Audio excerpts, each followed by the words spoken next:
میرے ہاتھ بندھے ہیں پیر بندھے ہیں آگ میں، اسے نہیں پتا؟ بتایا تو اسے جاتا ہے جسے خبر نہ ہو، تو اگر اسے پتا ہے تو اگر وہ جلانے پہ راضی ہے تو میں بھی جلنے کو تیار ہوں، میں تیار ہوں، اسے کہو ٹھیک ہے۔ حضرت سیدنا ابراہیم علیہ السلام کو منجنیق میں ڈال کے جو پھینکا آگ میں، یا نار کونی بردم و سلاما علی ابراہیم، اللہ نے فرمایا اے آگ میرے ابراہیم پہ ٹھنڈی بھی ہو جا اور سلامتی والی بھی ہو جا۔ حضرت ابراہیم کو 2 فرشتوں نے بٹھا دیا زمین پہ، پھول کھلے ہیں، کونپلیں مہک رہی ہیں، کلیاں خوشبو دے رہی ہیں۔ حضرت ابراہیم نے سر سجدے میں رکھ دیا، سبحان اللہ والحمد للہ ولا الہ الا اللہ واللہ اکبر۔ حضرت ابراہیم اللہ کی تسبیح پڑھنے لگے، رب کریم کا شکر بجا لانے لگے۔ نکلے وہاں سے، کچھ دن گزر گئے، نکلے، حکم ہو گیا ابراہیم علاقہ چھوڑ دو۔ حضرت ابراہیم علیہ السلام وہاں سے نکل کے مصر آئے، چچا کے پاس ٹھہرے۔ انہوں نے اپنی بیٹی جناب سارہ کا نکاح کر دیا۔ کچھ آگے بڑھے تو ایک ظالم بادشاہ سے ٹکرائے، اس نے ایک شہزادی، ایک بادشاہ کی بیٹی قید کی ہوئی تھی، جناب ہاجرہ نام تھا، ان کو قید سے چھڑا کے ساتھ لائے۔ حضرت لوط علیہ السلام بھی ساتھ، یہ 4 لوگوں کا قافلہ چلا، فلسطین میں جا کے پڑاؤ ڈالا، گھر بار چھوڑا، تبلیغ شروع ہوئی۔ حضرت ابراہیم کے گھر میں 2 خواتین ہیں، ایک آپ کی بیوی ہیں، ایک حضرت ہاجرہ ہے، اولاد کوئی نہیں، بڑا میوہ ہے میٹھا، گھر وہی آباد ہوتا ہے جس میں بچے روتے ہیں، گھر ہوتا ہی وہ ہے جس میں بچوں کی چنچناہٹ ہوتی ہے، بھن بھناہٹ ہوتی ہے۔ حضرت ابراہیم نے ایک بچہ روتے ہوئے دیکھا تو آنکھوں میں آنسو آئے، کہنے لگے ربی حب لی من الصالحین، یا اللہ مجھے بھی نیک اولاد عطا کر دے۔ حضرت سارہ نے سن لیا، کہنے لگی ابراہیم شاید میرے بطن سے تو آپ کو نصیب نہیں، ہاجرہ سے نکاح کر لو۔ جناب ہاجرہ سے نکاح ہوا۔ اللہ تو بڑا بے نیاز ہے، رب کریم نے حضرت اسماعیل جیسا خوبصورت بیٹا عطا فرمایا۔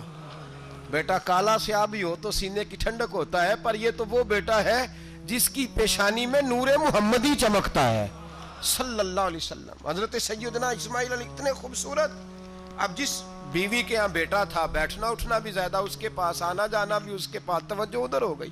جناب سارہ رشک کرنے لگی، ایک دن کہنے لگی اسے چھوڑ آ جنگل میں، وادی غیر ذی زرع، مکے کے پاس۔ بھائی ایک بیٹا عالم دین بنا لو، کہنے لگا روٹی کہاں سے کھائے گا؟ تیرے 5 بیٹے ہیں، کو حافظ قرآن بنا، کہتے روٹی کہاں سے کھائے گا؟ وہ بچہ بھی کہتا ہے میں کہاں سے کھاؤں گا؟ حضرت ابراہیم علیہ السلام تو چند مہینے کا بچہ چھوڑ آئے، تو کہاں سے روٹی کھائی حضرت اسماعیل نے؟ کہاں سے کھائی ان کی اماں نے روٹی؟ بھوکے مر جاتے ہیں یہ سارے۔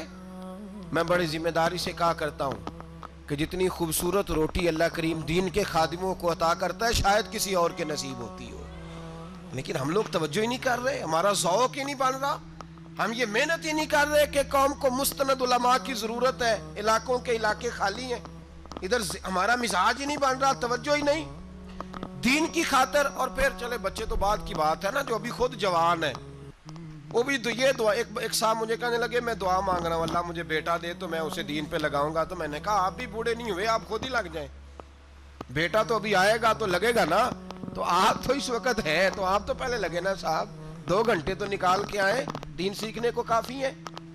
آپ اتنی لمبی سوچ رہے ہیں کہ بچہ آئے گا تو بڑا ہوگا تو وہ جائے گا تو دیکھی جائے گی، ابھی تو آپ ہیں تو آپ تو آؤ۔ حضرت ابراہیم نے بچہ وہاں چھوڑا۔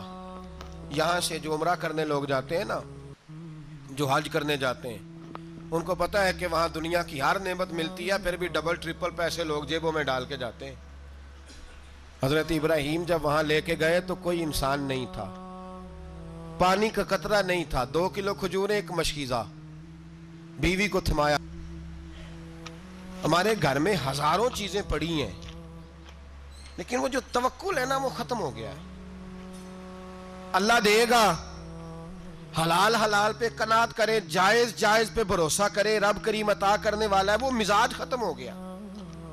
حضرت سیدنا ابراہیم علیہ السلام 2 کلو کھجوریں، ایک مشکیزہ پانی کا دے کر کے، اور وہاں بٹھایا آپ نے اپنے بچے کو اور اپنی زوجہ جناب ہاجرہ کو، اور بٹھا کر کے یہ واپس پلٹنے لگے تو حضرت ہاجرہ سلام اللہ علیہ نے آواز دی، کہا ابراہیم کس کے سہارے پہ چھوڑ کے جا رہے ہیں؟ جہاں آب زمزم کا کنواں ہے نا، جو لوگ گئے ہیں جنہوں نے صفا مروہ کی صحیح کی ہے، صفا مروہ سے باہر نکلے نا، سرکار کی ولادت کا مقام ہے، اس جگہ پہ آب زمزم کا کنواں تھا، وہاں حضرت سیدنا ہاجرہ کو بٹھایا، کوئی چیز نہیں، کوئی درخت نہیں، کوئی کھیت نہیں، کوئی پانی نہیں، کوئی کنواں نہیں، وہاں بٹھایا اور بٹھا کر کے نکلنے لگے تو جناب ہاجرہ فرمانے لگی ابراہیم کس کے سہارے پہ چھوڑ کے جا رہے ہو؟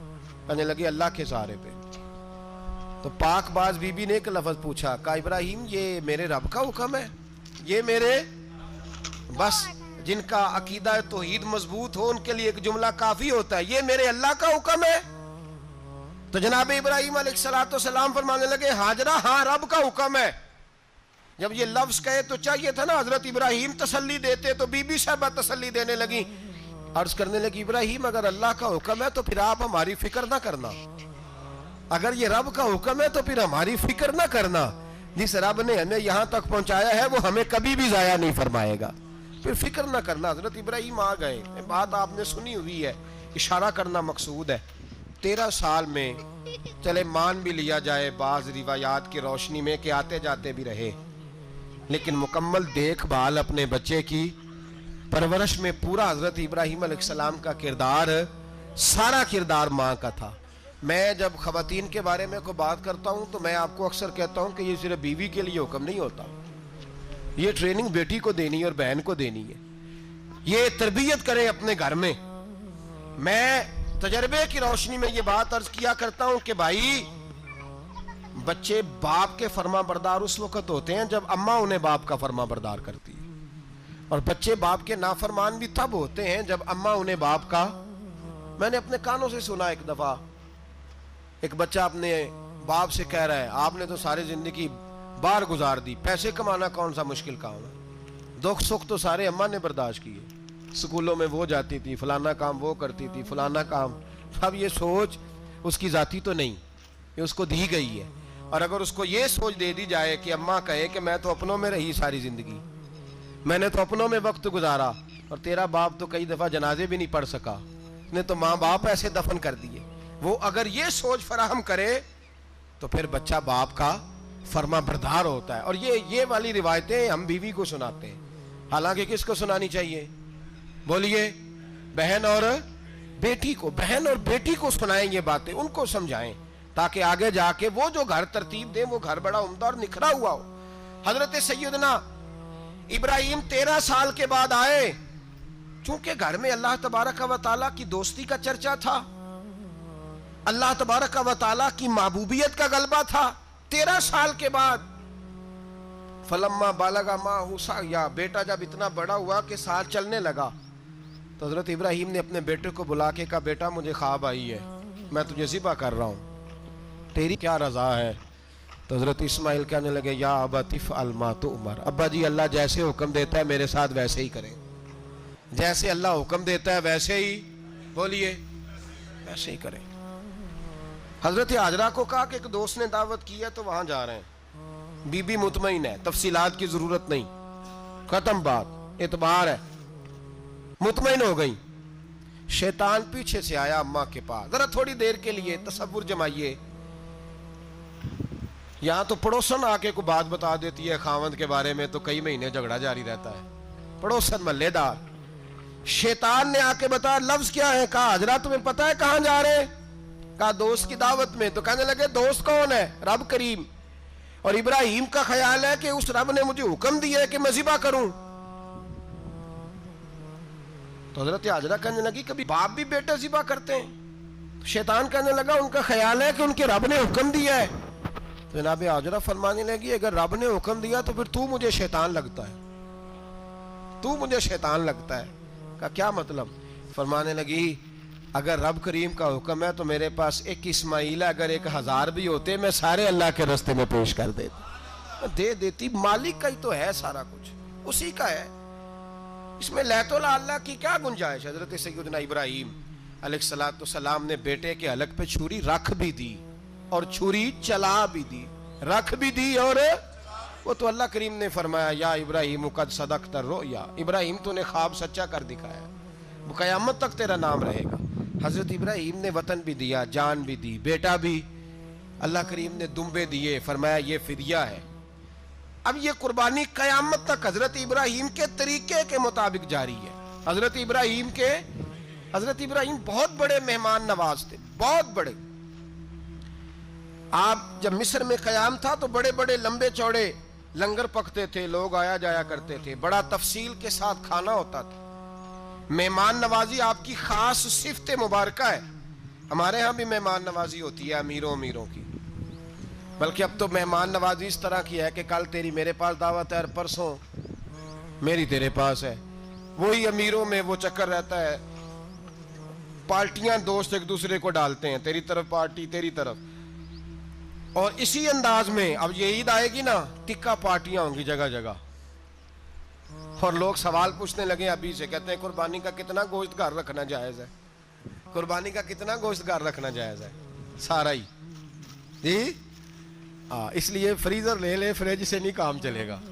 سارا ہی جہاز گھر رکھنا سارا ہی جائز ہے, رکھ لیں. او خدا کے بندے, قربانی وہ بندہ دیتا ہے جو سارا سال ہی گوشت کھاتا ہے. صحیح کہہ رہا ہوں؟ قربانی صاحب نصاب صاحب استطاعت بندہ دیتا ہے نا, تو وہ سارا سال ہی گوشت, تو سارا گھر میں رکھنا بھی جائز ہے, لیکن سارا دے دینا بھی. تو جو آ رہی ہے اس پہ کیوں توجہ کرتے ہو, جو دوسرا جائز ہے اس پہ کیوں نہیں عمل کرتے؟ سارا تقسیم کر دیں, بات ختم ہوئی. یقین کریں, محرم میں جا کے دوست ٹیلی فون کر کے سوال پوچھتے ہیں, کہتے ہیں صاحب سنا ہے قربانی کا گوشت محرم میں کھانا جائز نہیں. میں کہ نہیں, ربیع الاول چ بھی جائز جے, رجب رمضان تک کھاؤ, کوئی بندہ نہیں منع کرتا. اس لیے کہ کسی کو دینا تو پسند ہی نہیں. یا پھر اس میں سے جو خاص چیزیں ہیں وہ اپنی فریج میں, اور باقی جو ہے وہ دوسروں کے لیے. یہ کیا طریقہ ہے ہمارا, اور اسی پہ عمل ہے. اللہ تبارک و تعالی ہمیں سمجھنے کی توفیق عطا فرمائے. حضرت ابراہیم بہت بڑے مہمان نواز تھے. صرف قربانی نہیں دیتے تھے, سارا سال بہت سارا لنگر, بہت سارا کھانا پینا, بہت ساری چیزیں جاری رہتی تھی. اور جتنے غریب لوگ تھے فلسطین کے, ان کو پتا تھا کہ حضرت ابراہیم علیہ السلام کا لنگر جاری ہے. فلسطین میں جب آپ کا قیام تھا, ایک دفعہ ڈھیروں مہمان آ گئے اور کھانے کو کوئی چیز نہیں. حضرت سارہ اور جناب ہاجرہ دونوں اس وقت موجود تھیں. وہ کہنے لگی ابراہیم بہت سارے مہمان آ گئے تو کیا کریں؟ جناب سارہ کہنے لگی کس طرح کر کے ان کی مہمان نوازی کرنی. اور حالات یہ ہیں کہ قحط پڑا ہوا ہے فلسطین میں, مصر میں, دور دراز علاقوں میں. تو حضرت ابراہیم کہنے لگے یہ اللہ کے مہمان ہیں اور ہمیں رب کریم کا بندہ سمجھ کے آ گئے, اللہ ہی بندوبست کرے گا. فرمانے لگے میرا مصر میں ایک دوست ہے, وہ قحط کے دنوں میں غلہ جمع کر لیتا ہے, میں اس کی طرف پیغام بھیجتا ہوں, مجھے امید ہے وہاں سے غلہ ملے گا. 2-3-5 اونٹ والے غلام بلائے اور ان کو کہا کہ جاؤ غلہ لے آؤ مصر کے دوست سے. وہ لوگ کہتے ہیں ہم غلہ لینے گئے, وہاں جب پہنچے تو حضرت ابراہیم خلیل اللہ علیہ السلام کا پیغام دیا تو آپ کا وہ دوست کہنے لگا غلہ تو بے شمار تھا, مجھے خبر نہیں تھی کہ حضرت ابراہیم کا پیغام آئے گا, تو میں تو سارا تقسیم کر چکا ہوں. لوگ لے گئے, اب تو کوئی شے نہیں. اب وہ خالی آ گئے, 5 کے 5 اونٹ. جب خالی آئے تو حضرت ابراہیم کی حویلی کی دیواریں چھوٹی چھوٹی تھیں. ان غلاموں میں سے, خادموں میں سے, آپ کے ان چاہنے والوں میں سے ایک کہنے لگا یار وہ غریب تو انتظار کر رہے ہوں گے کہ غلہ لینے گئے ہیں, ہمیں روٹی ملے گی. چھوٹی چھوٹی دیواریں ہیں, وہ جب دیکھیں گے نا خالی آ گئے تو انہیں تکلیف ہوگی. اس طرح کرو بوریوں میں ریت بھر لیتے ہیں, ریت بھر کے لے جاتے ہیں, بعد میں اندر رکھ کے انہیں سمجھا بہلا لیں گے یا حضرت ابراہیم کو بتائیں گے, وہ خود ہی ان لوگوں کی دلجوئی فرمائیں گے. اب غلہ کی جگہ ریت بھر کے اونٹوں پہ رکھ کے لائی گئی. لا کے بوریاں جب رکھ دی گئیں, حضرت ابراہیم علیہ السلام دوپہر کے وقت آرام فرما رہے تھے. بی بی سارہ اٹھی, کہتی ہیں جب میں نے دیکھا نا کہ بوریاں پہنچ گئی ہیں تو گئی, غلام کو ساتھ لیا اور اس کو جب کھولا نا تو کہتی اتنی حسین گندم میں نے پہلے کبھی دیکھی نہیں تھی, اتنا پیارا دانہ میں نے کبھی ملاحظہ ہی نہیں کیا تھا. فرماتی ہیں جب اس کو پیس کر چکی میں روٹیاں پکائیں تو خوشبو دور دور تک پھیل گئی, اعلیٰ غذا بنی. بڑے بڑے کھانے بیبیوں نے مل کے پکائے, چن دیے گئے. حضرت ابراہیم اٹھے تو لوگ کھانا کھا رہے ہیں, سجدہ شکر ادا کیا, اور جب سجدے میں گئے تو وہی آنے لگی, پھر رونے لگے. جب پلٹ کر باہر تشریف لائے تو جناب سارہ کہنے لگی ابراہیم تمہارا مصری یار بڑا اچھا ہے, اس نے اتنی اعلیٰ گندم بھیجی ہے کہ اتنی تو میں نے پیاری گندم کبھی دیکھی نہیں. جناب ابراہیم مسکرائے, فرمانے لگی سارہ یہ مصری یار نے نہیں بھیجی، یہ میرے عرشی یار نے بھیجی ہے، یہ میرے عرشی یار نے بھیجی ہے۔ بھائی مہمان نوازی مزاج تھا، ہاتھ لٹا دینا مزاج تھا، دوسروں کی اشک شوئی مزاج تھا۔ حضرت ابراہیم علیہ السلام کا طریقہ ہے قربانی، حضور نے ان کا طریقہ بیان کیا۔ اگر سال کے بعد قربانی دینا ان کا طریقہ ہے تو سارا سال غریبوں کو روٹی دینا بھی حضرت ابراہیم کا طریقہ ہے، سارا سال غریب کی نوکری کرنا یہ بھی حضرت ابراہیم کا طریقہ ہے، بھوکے کو کھانا کھلانا یہ بھی۔ میرے مصطفیٰ کریم سید عالم صلی اللہ علیہ وسلم سے صحابہ نے پوچھا حضور بہترین مسلمان کون ہے؟ بہترین مسلمان؟ تو حضور نے فرمایا جو سلام لینے میں پہل کرے اور غریب کو روٹی کھلانے میں سب سے اچھا ہو، وہ بہترین مسلمان ہے، زبردست مسلمان۔ ہمارے ہاں دعوتیں ہوتی ہیں تو امیروں کی، افطاریاں ہیں تو امیروں کی، اور میرے مصطفیٰ کریم علیہ السلام نے فرمایا بدترین دعوت ہے جس میں امیر بلائے جائیں غریب نہ بلائے جائیں، وہ بدترین دعوت۔ حضرت ابراہیم کا طریقہ رہا ساری زندگی مہمان نوازی۔ اور دوسرا ان کا مزاج تھا، اللہ سے پیار ہو گیا تھا نا، جب رب کریم سے محبت ہوتی ہے نا اور محبت کا احساس ہوتا ہے دل میں، پھر سجدے لمبے ہوتے ہیں۔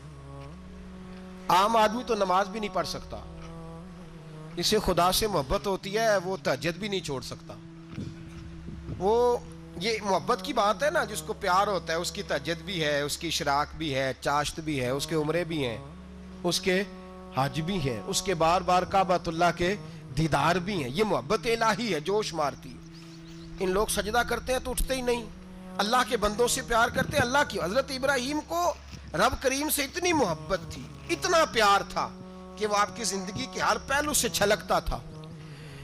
ایک وقت ایسا آیا کہ اللہ تعالیٰ نے حضرت ابراہیم کو بہت زیادہ مال عطا فرمایا، اتنے اونٹ گنے نہیں جاتے، گائیں اتنی زیادہ کہ شمار نہیں ہوتی، بکرے بکریاں اتنی زیادہ کہ شمار، بہت زیادہ مال اللہ نے عطا فرمایا۔ اور ابھی کچھ عرصہ پہلے آپ پیچھے جائیں نا تو جو لفظ مال تھا وہ روپے پہ تو بولا ہی نہیں جاتا تھا، وہ جانوروں پہ بولا جاتا تھا۔ بہت زیادہ مال اللہ نے دیا، بکریاں، گائیں، اونٹ، بیل، بڑا کچھ۔ تو رب کریم نے فرشتوں سے فرمایا کہ وَاتَّخَذَ اللَّهُ ابراہیم خلیلا، ابراہیم میرا دوست ہے۔ تو فرشتے کہنے لگے یا اللہ جسے اتنا کچھ دیا جائے اس نے دوست تو بننا ہی ہوتا ہے، تو نوازا ہی بڑا ہے، اتنا مال، اتنے کھیت کھلیان، اتنا کچھ۔ اللہ کریم نے فرمایا جاؤ آزمائش کر لو، امتحان لے لو۔ فرشتہ امتحان لینے پہنچ گیا۔ حضرت ابراہیم کے جانور چر رہے ہیں چراگاہ میں، حضرت ابراہیم بھی ہیں، غلام بھی ہیں، بہت بڑا ریوڑ ہے، آپ تشریف فرمائیں۔ ایک فرشتہ آیا تو کھیت میں چھپ کے بیٹھ گیا اور بلند آواز سے کہنے لگا سبحان اللہ والحمد للہ ولا الہ الا اللہ واللہ۔ یہ تسبیح بڑی پسند ہے، محبوب نے ان کی فضیلت بیان کی۔ اب وہ حضرت سیدنا ابراہیم علیہ السلام کھڑے تھے تو وہ کھیت میں بیٹھ کے تسبیح پڑھنے لگا سبحان اللہ والحمد للہ ولا الہ الا اللہ۔ حضرت ابراہیم کہنے لگے یہ میرے رب کا نام کون لے رہا ہے؟ بڑی اس کی میٹھی آواز ہے، بڑی، کون ہے؟ ڈھونڈنے لگے، گھومتے گھومتے اس کے پاس چلے گئے، فرشتہ انسانی شکل میں۔ تو میرے رب کا ذکر کر رہا تھا؟ اس نے کہا میں ہی کر رہا تھا۔ فرمانے لگے یار ایک دفعہ پھر نہیں کرتا؟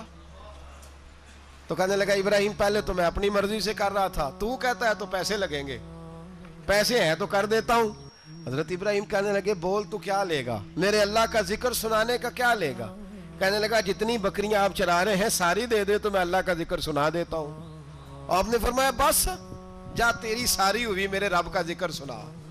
اور پھر شروع ہو گیا سبحان اللہ الحمدللہ ولا الہ الا اللہ واللہ اکبر۔ حضرت ابراہیم علیہ السلام کیف میں یار پھر ذرا سنا، نہ علمہ وچ پھسا سانو، تو یار دی گل سنا سانو، ذرا دوبارہ سنا۔ پھر سنایا، ایک دفعہ پھر کہا، فرشتہ کہنے لگا بس جی آپ کے پیسے پورے ہو گئے۔ حضرت ابراہیم کہنے لگے چل ایک دفعہ اور سنا۔ کہنے لگا پیسے لگیں گے، تو کیا لے گا؟ کہنے لگا گائیں بھینسیں ساری میری۔ فرمایا بس یار اتنی قیمت، تو سنا صحیح، سارا کچھ ہی تیرا۔ پھر شروع ہو گیا سبحان اللہ والحمدللہ ولا الہ الا اللہ واللہ اکبر۔ گائیں دے دیں، بھینسیں دے دیں، وہ ذکر سناتا ہے۔ حضرت ابراہیم کبھی مچلتے ہیں، کبھی روتے ہیں، کبھی آہیں بھرتے ہیں، تو میرے رب کا نام لے رہا ہے، ذرا پھر سے لے۔ کیف جاری ہے۔ کہنے لگا بس بھائی۔ حضرت ابراہیم فرمانے لگے تو اور لے لے جو لینا ہے، مجھے ذکر سنا۔ اس نے کہا ابراہیم بکریاں میں لے چکا، گائے بھینسیں میں لے چکا، اونٹ رہ گئے، سارے لے لوں گا پھر ذکر سناؤں گا. فرمایا جا تیرا ہوا تو ذکر سناتا رہ, میں دیتا ہوں. دے دیا, کچھ دیر ذکر کیا تو اب خاموش ہو گیا. حضرت ابراہیم خلیل اللہ علیہ السلام فرمانے لگے ذکر سنا. کہنے لگا ابراہیم اب تیرے پاس دینے کو کیا ہے, ہر چیز تو میں لے چکا. آپ فرمانے لگے یہ گائے بھینسیں بکریاں چرانے کے لیے تجھے کوئی نوکر ملازم بھی تو چاہیے نا, تو اس طرح کر مجھے رکھ لے, میں روٹی نہیں مانگوں گا, کھانا نہیں مانگوں گا, تو اللہ کا ذکر سناتا رہنا, میں تیرے جانوروں کی نوکری کرتا رہوں گا. حضرت ابراہیم علیہ السلام نے جب یہ کہا نا, فرشتے کی آنکھوں میں آنسو آ گئے. تر دامنی پہ شیخ ہماری نہ جائیے, ہم دامن نچوڑ دیں تو فرشتے وضو کریں. فرشتہ رو پڑا اور کہنے لگا ابراہیم مجھے سینے سے لگاؤ, آپ واقعی اس قابل ہے کہ اللہ آپ کو اپنا دوست بنائے, واقعی اس قابل ہے کہ رب آپ کو اپنا. حضرت ابراہیم علیہ السلام کا خدا سے محبت کرنے کا نرالا انداز. اور میرے بھائی یہی محبت انہیں میرے مصطفیٰ سے بھی تھی. ایک نبی گھر بنا رہا ہے, دوسرا بنوا رہا ہے. حضرت اسماعیل علیہ السلام پتھر اٹھا اٹھا کے لا رہے ہیں, جناب ابراہیم بنا رہے ہیں. جب خانہ کعبہ بن گیا تو کہنے لگے ربنا وابعث فیہم رسولا, اے اللہ اب اسے بسانے کے لیے اپنا آخری رسول بھی عطا فرما. نبی پاک فرماتے ہیں میں دعا ہوں حضرت ابراہیم کی. یہ قربانی حضرت ابراہیم کا طریقہ ہے. حضور نے اگرچہ نبی پاک کی اپنی سنت تھی, یہ بھی کہہ سکتے تھے سنتی و سنت ابیکم ابراہیم, میری سنت ہے اور تمہارے باپ ابراہیم کی سنت ہے. یہ نہیں فرمایا. جب صحابہ نے کہا قربانی کیا ہے, فرمایا سنت ابیکم ابراہیم, یہ تمہارے باپ ابراہیم کی سنت ہے. ہر صاحب نصاب پر قربانی واجب ہے. جو زکوٰۃ کا نصاب رکھتا ہو اس پر قربانی واجب ہے, یعنی ضروریات سے زیادہ اتنے پیسے, جتنے پیسوں سے زکوٰۃ فرض ہوتی ہے اتنے پیسے جس آدمی کے پاس قربانی سے پہلے پہلے آ جائیں اس آدمی پر قربانی کرنا واجب ہے. بکرا, چھترا, دمبا 1 سال کا یا دمبا 6 مہینے کا ہو پر اتنا بڑا محسوس ہوتا ہو کہ لگے کہ 1 سال کا ہے, اس کی قربانی ہو سکتی ہے. جانور میں کوئی عیب نہیں ہونا چاہیے, اتنا کمزور نہ ہو کہ ذبح جہاں اسے کرنا ہے وہاں وہ چل کے جا نہ سکے, اتنا کمزور جانور نہ ہو. اس کے اندر بظاہر کوئی اتنا بڑا نقص نہ پایا جاتا ہو, کانا نہ ہو, لنگڑا نہ ہو, کوئی اس کی ہاتھ نہ کٹے ہوئے ہوں, ایسا نقص جو واضح ہو. بکرا 1 سال کا, گائیں اور بھینس یہ 2 سال کی, اونٹ 5 سال کا. اب اس میں یہ ہے کہ ہمارے بہت سارے دوست چونکہ ہم دیہاتی لوگ ہیں تو پوچھتے ہیں کہ دوندا نہیں ہے تو چوگا نہیں ہے, تو یہ ہماری پنجابی کی اصطلاحات ہیں. پنجابی کی شریعت اسلامیہ نے سال بتائے ہیں, یہ تو ہم نے اپنی آسانی کے لیے, یا دیہاتوں میں جو ماحول تھا اس طرح کا جانور لیں, خوبصورت جانور لیں. جو نصاب ہے وہ بھی میں نے آپ کو بتایا, لیکن ایک اور پہلو بھی ہے. نبی پاک صلی اللہ علیہ وسلم پہ زکوٰۃ کبھی فرض نہیں ہوئی, کبھی حضور پہ زکوٰۃ فرض نہیں ہوئی. نبی پاک صلی اللہ علیہ وسلم کے پاس اتنا سرمایہ کبھی اکٹھا ہوا ہی نہیں کہ زکوٰۃ فرض ہو. لیکن نبی پاک کے صحابہ فرماتے ہیں کہ مدینے کے 10 سالوں میں اللہ کے رسول نے ہر سال قربانی فرمائی ہے, ہر سال قربانی دی. اور جس سال حضور حج کرنے گئے اس سال اللہ کے نبی نے 63 اونٹ ذبح فرمائے. اور حضور صلی اللہ علیہ وسلم جب اونٹ ذبح کرنے لگتے نا تو صحابہ کہتے ہیں اونٹ خود دوڑ کے حضور کے سامنے آ کے لیٹ جاتا, اور نبی پاک اسے ذبح کرتے اور فرماتے ہیں ایک دوسرے کو دھکے دیتے اونٹ کے, پہلے میں نے جانا ہے ذبح ہونے کے لیے, پہلے میں نے. انہیں پتا تھا کہ جو مصطفیٰ کے ہاتھوں ذبح ہوگا وہ تو دائمی زندگی پا جائے گا, یہاں بھی وہاں بھی زندہ. 63 اونٹ ذبح کیے. ایک اونٹ میں کتنی قربانیاں ہوتی ہیں؟ 7. اب 63 کو 7 سے ضرب دو گے تو کتنی بنے گی؟ اور پھر نبی پاک صلی اللہ علیہ وسلم نے 10 سال مدینہ منورہ میں قربانی دی, ہر سال. اب وہ 63 اونٹ, ایک اونٹ میں 7 قربانیاں, ہر سال یہاں قربانی. اور مولا علی شیر خدا فرماتے ہیں نبی پاک 2 قربانیاں دیتے. میں نے کہا حضور 2 جانور ذبح کر رہے ہیں آپ, تو حضور نے فرمایا ایک میری طرف سے, ایک میری امت کی طرف سے, غریبوں کی طرف سے. اور حضرت علی کو حضور نے وصیت فرمائی تو 2 دیا کرے گا. یا رسول اللہ صلی اللہ علیہ وسلم میں غلام ہوں, خادم ہوں. حضور نے فرمایا علی ایک تو نے اپنی دینی ہے, ایک میری طرف سے دینی ہے. 2 قربانیاں. مولا علی نے بھی ساری زندگی 2 قربانیاں دی. حضرت علی بھی مال کے نصاب نہیں تھے, اپنا مکان ہی نہیں تھا, کوئی کاروبار نہیں تھا, کئی دن فاقے رہتے تھے, پر قربانیاں کتنی دیتے تھے؟ 2۔ ہمارے پاس ویسے اگر سسرال میں، میکے میں، کزنوں میں کچھ شادی ہو جائے تو 50-60 ہزار کا خرچہ برابر ہے، وہ پکا ہے۔ اور قربانی کی باری غریب ہو گئے، سارے غریب ہو گئے، کہتے نہیں یہاں مشکل ہے۔ او خدا کے بندے، اللہ کے ساتھ تجارت کر، اس کے رستے میں 1 دے گا، رب تجھے 70 گنا اضافہ کے ساتھ عطا فرمائے گا۔ قربانی مال کے نصاب پہ ہے۔ کوشش کیا کریں کہ اللہ کے رستے میں جب دینا ہو پھر لیت اللہ سے بچیں، خوبصورت جانور لائیں جن کو اللہ نے توفیق دی ہے، ان کے لیے نصیحت ہے جن کو اللہ نے توفیق دی۔ میں نے اپنے حضرت صاحب کو دیکھا ہے، وہ کہتے تھے کئی جانور اللہ نے بڑا نوازا ہے، کہتے ایک میرا ہے، ایک میرے ماں کا، ایک میرے باپ کا ہے، ایک میرے فلاں استاد صاحب کا، ایک میرے پیر صاحب کا ہے۔ یہ جانور غوث اعظم جیلانی کا نام کا دے رہا ہوں۔ اور پھر ایک بڑا خوبصورت جانور بندھا ہوتا اور حضرت خود ان کو چارہ ڈال رہے ہوتے، تو حضور یہ کیا ہے؟ فرمانے لگے یہ میں رسول اللہ کے نام پہ قربان کروں گا، یہ نبی پاک کے نام پر قربان کیا جائے گا۔ جن کو اللہ نے حیثیت دی ہے وہ کوشش کریں اپنے محبوب کی طرف سے بھی قربانی کریں، نبی پاک کے نام کی قربانی دے، خوبصورت سا جانور پیارا، پھر اس کی خدمت ہو، پھر اس کی قربانی دی جائے اور نبی پاک کے نام پر قربانی دی جائے۔ حضور نے خود وصیت فرمائی حضرت ابو بکر صدیق کو، قربانی بڑا حسین عمل ہے، اور میرے نبی پاک صلی اللہ علیہ وسلم نے ناراضگی بھی فرمائی، ذرا خوگر حمد سے تھوڑا سا گلا بھی سن لے۔ میرے حبیب نے فرمایا جو طاقت کے باوجود قربانی نہ کرے وہ ہماری عیدگاہ میں عید کی نماز پڑھنے نہ آئے، وہ نہ آئے۔ اور یا رسول اللہ جو کرے گا، فرمایا قربانی کے جانور کا خون کا قطرہ بعد میں زمین پہ گرے گا، اللہ اس کے سارے گناہ پہلے معاف فرما دے گا، اللہ اس کے سارے گناہوں کو بخشے گا۔ قربانی کریں، خوبصورت انداز میں کریں، اللہ کی رضا کے لیے۔ بزرگوں نے لکھا ہے 3 حصے کرو گوشت کے، ایک گھر میں رکھو، ایک رشتہ داروں میں بانٹو، پڑوسیوں میں بانٹو، اور تیسرا فقط غریبوں کو دو۔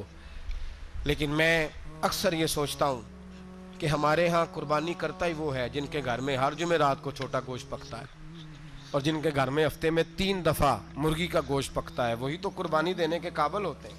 تو وہ بھی اگر قربانی کے بکرے میں سے بھی تیسرا رکھنا چاہیں تو اجازت تو ہے، میں نے کہا سارا رکھنے کی بھی اجازت ہے، لیکن اگر آپ مہربانی کریں، کوشش کریں کہ یار ہم تو سارا سال ہی کھاتے ہیں، اور ہمارے یہاں جو گوشت تقسیم ہوتا ہے نا وہ بھی باری لگی ہوئی ہے، ادھر سے پلیٹ آئی تھی گوشت کی تو ادھر سے بھر کے چلی گئی، بھئی اس نے کی ہے، اس کو بار بار گوشت دینے کا کیا مطلب ہے؟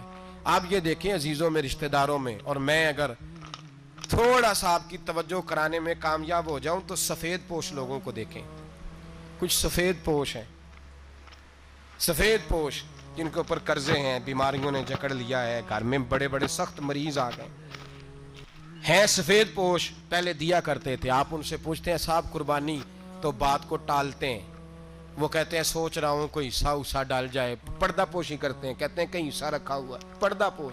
اکثر وہ لوگ قربانی نہیں دے پاتے، اکثر دیا کرتے تھے اب نہیں دے پا رہے، کیوں؟ اس لیے کہ مشکلات ایسی آ گئیں۔ ان لوگوں کا خیال کریں، ان کے گھروں تک گوشت پہنچا کے آئیں، ان پر توجہ کریں۔ وہ سفید پوش آدمی کبھی ذکر نہیں کرے گا۔